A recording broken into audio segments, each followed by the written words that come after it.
Welcome to The Explainer. Today, we're diving into one of the biggest and fastest transformations happening in Indian business. How doing good went from being a nice little bonus to a hard and fast legal requirement. So let's get right to it. What's really driving this? Why did corporate social responsibility suddenly shift from being, a voluntary act of charity to a mandatory, legally binding framework? Why the sudden urgency? Well, it turns out it wasn't just one single thing. The answer is really a convergence of three powerful forces all hitting at the same time. You could almost call it a perfect storm of policy, money, and risk.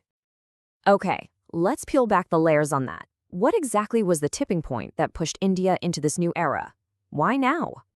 Here they are, the big three. First, you've got government policy literally making it the law. Second, you have global capital. We're talking big investors who are demanding it. And third, there's the unavoidable reality of risk from things like climate change and supply chain chaos.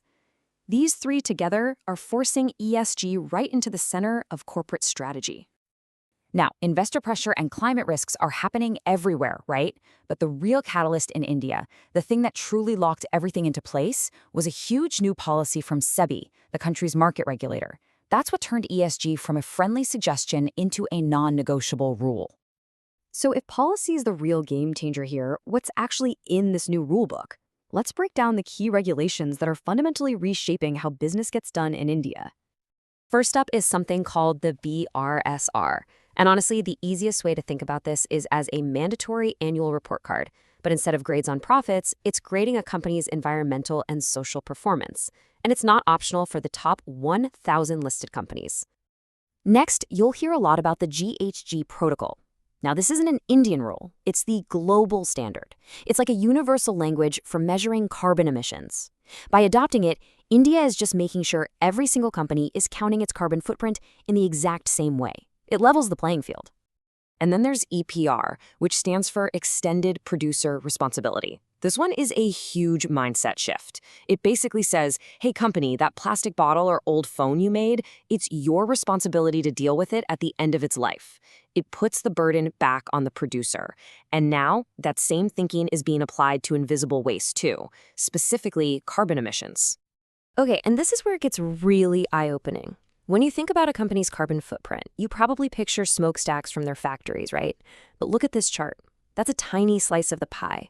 The vast majority, often 80% or more, comes from their entire value chain. This is called Scope 3. And understanding this changes, well, everything. And this is a brilliant way to think about it. Scope 1 and 2 are like the carbon footprint of your own house. The fuel you burn, the electricity you buy, it's what you directly control. But Scope 3? That's the footprint of your entire neighborhood. It's your suppliers, the delivery trucks, even how customers use your products. And the new rules say, yep, that's your responsibility now too. So this intense new focus on Scope 3 emissions leads directly to the biggest change of all. ESG is no longer just a concern for the C-suite in Mumbai or Delhi. It's now rippling out and hitting the entire supply chain across the country.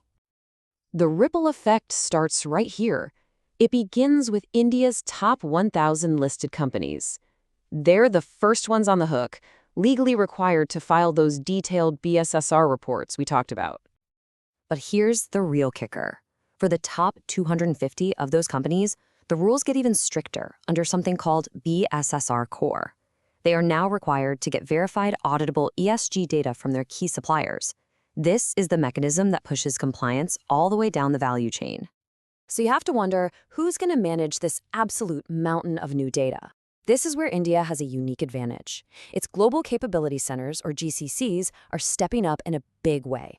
They're quickly transforming from just being cost-saving back offices into becoming the high-tech engine rooms for global ESG reporting. Now, I know what you might be thinking. This sounds like a massive compliance hag, a ton of paperwork. And you're not wrong. But what's also happening is that it's creating huge new economic opportunities. I mean, just look at this timeline. The speed of this change is incredible. Just a decade ago, this was all about a simple rule to spend 2% on charity. Fast forward to today, and India is building a sophisticated, data-driven ESG ecosystem that's going to include things like carbon markets. The acceleration is just stunning. And this shift is creating brand new industries.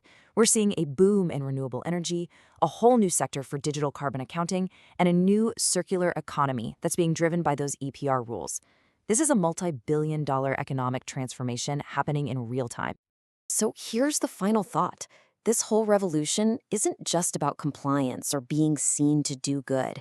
It's a massive strategic move that could actually give India a major competitive edge in the sustainable global economy of the future. The question is no longer if companies will adapt, but who will be the first to turn this new reality into their next great success story.